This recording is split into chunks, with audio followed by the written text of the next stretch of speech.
In a devastating turn of events, Colin McRae, the former World Rally Champion, had a large accident on September 15, 2007. The motorsport world was left shaken when Colin McRae, a renowned Scottish rally driver, and his 5-year-old son Johnny were involved in a helicopter crash that claimed their lives along with 2 other people. Colin McRae's passion for rallying began early and ran deep. At just 18, he showcased his natural talent, quickly rising to fame in the Scottish Rally Championship. He aspired, though, for something greater, the global stage. In 1991, McRae joined the Subaru World Rally team, a dream come true. Within a year, he secured his first podium finish in New Zealand, leaving no doubt about his greatness. Pinnacle of his career came in 1995 as the first British driver to win the World Rally Championship. McRae's fearless driving and extraordinary car control made him a motorsport legend, captivating fans with his skill and his determination. On the fateful day of September 15, 2007 at 2 p.m, McRae, a private helicopter pilot, boarded a Eurocopter AS-350 Squirrel helicopter with his son Johnny, their friend Ben Portelli, who was 6, and family friend Graham Duncan. It was meant to be a short 6-minute flight from McRae's home in Lanark, Scotland, to a nearby farm in La Hill. Duncan, armed with a camcorder, captured much of the trip on film. After spending an hour at the farm, they prepared for their return journey back to McRae's home in Jervis Wood near Lanark. During the flight back, McRae executed several complex maneuvers, flying within 20 feet of trees and ascending the helicopter to high altitudes out of the valley. The camcorder footage revealed the passengers' enjoyment, with laughter and excitement filling the helicopter. However, moments after the camcorder was turned off, tragedy struck. The helicopter's main rotor blade collided with a pine tree near Mousewater Valley, followed by a collision with an oak tree. The impact caused the helicopter to burst into flames. The accident happened just 150 feet, 45 meters from the helicopter pad near McRae's home, where the aircraft was intending to land. Witnesses, including residents of Atlantic, observed the helicopter's flight path. It approached the town from the west before turning and descending into the Mousewater Valley, which ran alongside the north side of McRae's house. People could hear the rotor blades as the helicopter approached to land, but something seemed amiss. The aircraft flew low and fast, losing control and swaying in the air like a leaf in a gust of wind. Panic broke out in those who witnessed the helicopter's approach. The helicopter then rapidly descended, crashing with an ear-splitting bang into the densely wooded area at the foot of a steep hill. The impact caused a massive fire engulfing the helicopter. The sound reverberated through the valley, leaving a moment of eerie silence in its wake. Witnesses approached the crash site only to discover the heartbreaking truth. The scattered debris confirmed that there could have been no survivors. Rescue teams rushed to the crash site, but the devastation was immense. The once serene woodland was now a scene of destruction and tragedy. Despite their best efforts, rescuers had no choice but to declare all the occupants of the helicopter deceased.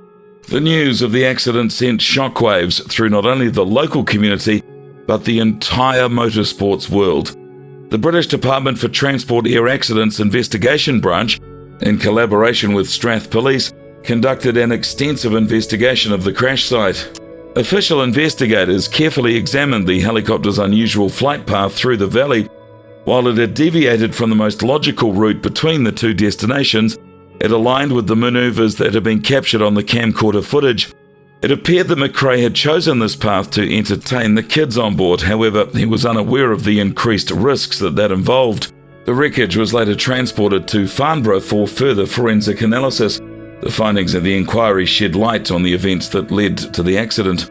Sheriff Nicholas Stewart, who presided over the inquiry, emphasised in a written statement that for a private pilot, McRae lacked the necessary training and experience to embark on such demanding low-level flying in such difficult terrain, and the decision to do so was imprudent, unreasonable, and contrary to the principles of good airmanship, and his decision to engage in that risky low-level flying was unnecessary and unsafe.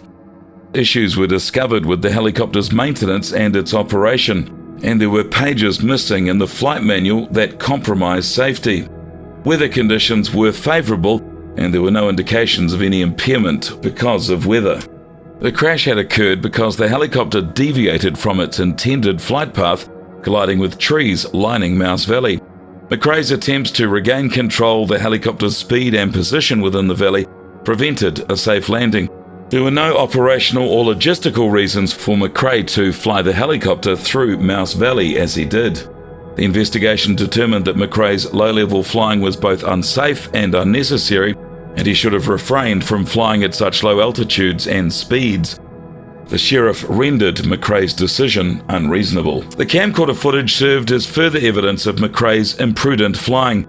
The autopsy and toxicology reports showed no health issues or substances relevant to the accident. However, in the investigation, it was found that McRae had an expired license and had failed to undergo a required competency check. The Civil Aviation Authority clarified that there was no evidence of incompetence, but investigated the lapse in the documentation. The final report emphasized the need for caution and adherence to flight protocols. Flying at low altitudes and high speeds through Mouse Valley was deemed very unnecessary and unsafe. The crash's exact cause remained unknown, highlighting the dangers of imprudent flying. The McRae family lamented the absence of a flight recorder and emphasized Colin's commitment to safety. They believed important lessons could be learned with such technology being installed on helicopters. One of the staff involved in the Air Accident Investigation Bureau's inquiry, Sergeant Robert Logan, shared a harrowing account. He vividly described seeing body parts protruding from the wreckage, even amidst the flames and the smoke. Dr. Gerald Murphy, tasked with identifying the victims, testified about the heartbreaking scene that he encountered. He recalled seeing a smouldering small child's shoe amidst the wreckage. Additionally, during the investigation, Karen and Mark Portelli, the parents of Ben Portelli, confirmed that they had not given McRae permission to take their son on the helicopter flight. After the crash, Colin McRae's father, Jim McRae, spoke to the media, expressing his sorrow and describing his son as a great champion and a great man. He also extended his condolences to the families of the other victims and acknowledged the immense grief that they were all experiencing. The funeral of Colin McRae and his son Johnny took place on September 26, 2007 at Dowdally Crematorium near Glasgow, Scotland. A gathering of around 200 people, including some prominent figures from the motorsport world, attended the service to bid farewell to the rally champion. Colin and Johnny McRae were cremated together in a shared casket. A celebration of life was held the next day at St Nicholas Church in Lanark. The church overflowed with about 700 mourners, while a crowd of about 15,000 people gathered around it. Large video screens displayed images from McRae's career and his personal life. At the service, Colin McRae's family acknowledged the huge support that they had received. As the motorsport community mourned the loss of Colin McRae, they remembered his unrivaled presence, unmatched driving skills, and unwavering bravery.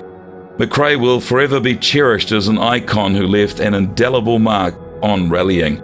His legacy will continue to inspire many generations of rally drivers to come. If you like this video, please give it a like, share it with your friends, and if you haven't already, subscribe to this channel and make sure to hit the bell icon so that you will always receive the very latest from us.